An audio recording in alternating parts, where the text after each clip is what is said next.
नमस्कार दोस्तों। आज मैं आपको देवउठनी एकादशी की कहानी सुना रही हूँ।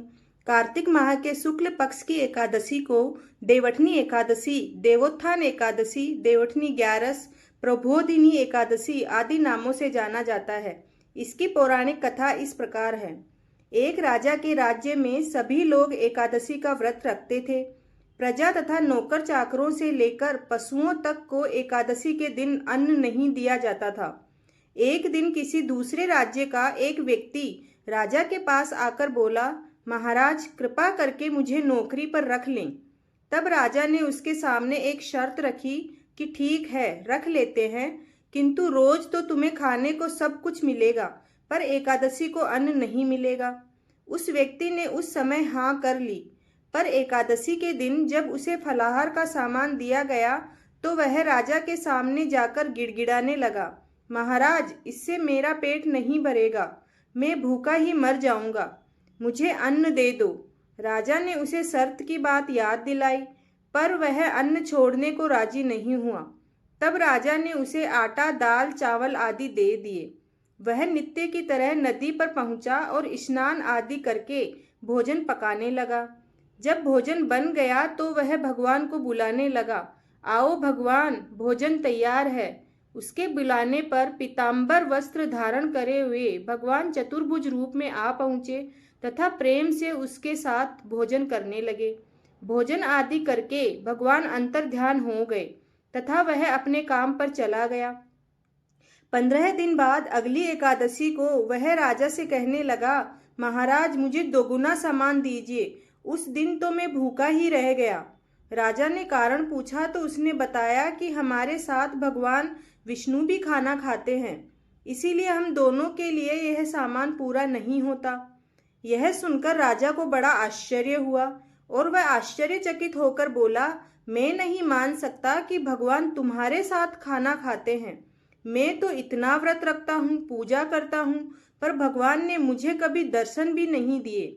राजा की बात सुनकर वह बोला, महाराज यदि विश्वास न हो तो साथ चलकर देख ले।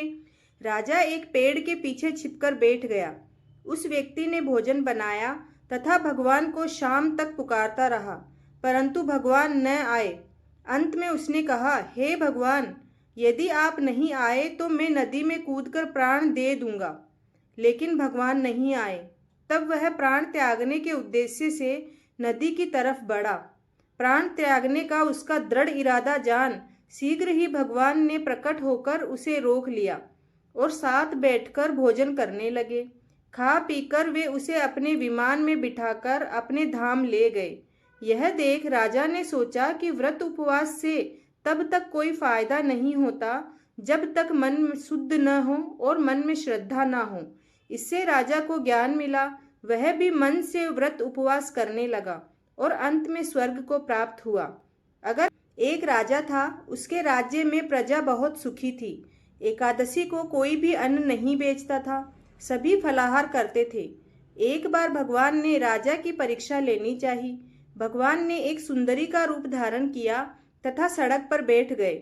तभी राजा उधर से निकला और सुंदरी को देख चकित रह गया। उसने पूछा, हे सुंदरी, तुम कौन हो और इस तरह यहाँ क्यों बैठी हो? तब सुंदर स्त्री बने भगवान विष्णु बोले, मैं निराश्रिता हूँ, नगर में मेरा कोई जान पहचान वाला नहीं है, किसी से सहायता मांगू, कैसे मांगू? राजा उसके रूप पर मोहित हो गया था। वह बोला, तुम मेरे महल में चलकर मेरी रानी बनकर रह सकती हो। सुंदरी बोली, मैं तुम्हारी बात मानूंगी, पर तुम्हें राज्य का अधिकार मुझे सौंपना होगा। राज्य पर मेरा पूर्ण अधिकार होगा। मैं जो भी बनाऊंगी वह तुम्हें खाना होगा। राजा उसके रूप पर मोहित था, अतः उसने उसकी सभी शर्तें स्वीकार कर ली। अगले दिन एकादशी थी। रानी ने हुक्म दिया कि बाजारों में अन्य दिनों की तरह अन्न बेचा जाए। उसने घर में मांस, मछली आदि पकवाए तथा परोस कर राजा से खाने के लिए कहा। यह देखकर राजा बोला, रानी आज एकादशी है, मैं तो केवल फलाहार ही करूंगा। तब रानी ने शर्त की याद दिलाई और बोली, या तो खाना खाओ, नहीं तो मैं बड़े राजकुमार का सिर काट लूंगी। राजा ने अपनी स्थिति बड़ी रानी से कही तो बड़ी रानी बोली, महाराज धर्म न छोड़े, बड़े राजकुमार का सिर दे दे। पुत्र तो फिर मिल जाएगा, पर धर्म वापस लौट कर नहीं आएगा। इसी दौरान बड़ा राजकुमार खेलकर आ गया। माँ की आंखों में आंसू देखकर वह रोने का कारण पूछने लगा, तो माँ ने उसे सारी स्थिति बता दी। तब वह बोला, मैं सिर कटाने के लिए तैयार हूँ माँ। पिताजी के धर्म की रक्षा होगी और जरूर होगी। राजा दुखी मन से राजकुमार का सिर कटवाने के लिए तैयार हुआ, तो रानी के रूप में भगवान विष्णु ने प्रकट होकर असली बात बताई। हे राजन, तुम इस कठिन परीक्षा में पास हुए। भगवान ने प्रसन्न होकर मन से राजा से वर मांगने को कहा, तो राजा बोला, हे भगवान, आपका दिया सब कुछ है, हमारा उद्धार करें। उसी समय वहां एक विमान उतरा। राजा ने अपने पुत्र को राज्य सौंप दिया और विमान में बैठकर परम धाम को चला गया। अगर आपको ये कहानी पसंद आई हो तो चैनल को लाइक, शेयर एंड सब्सक्राइब जरूर करें।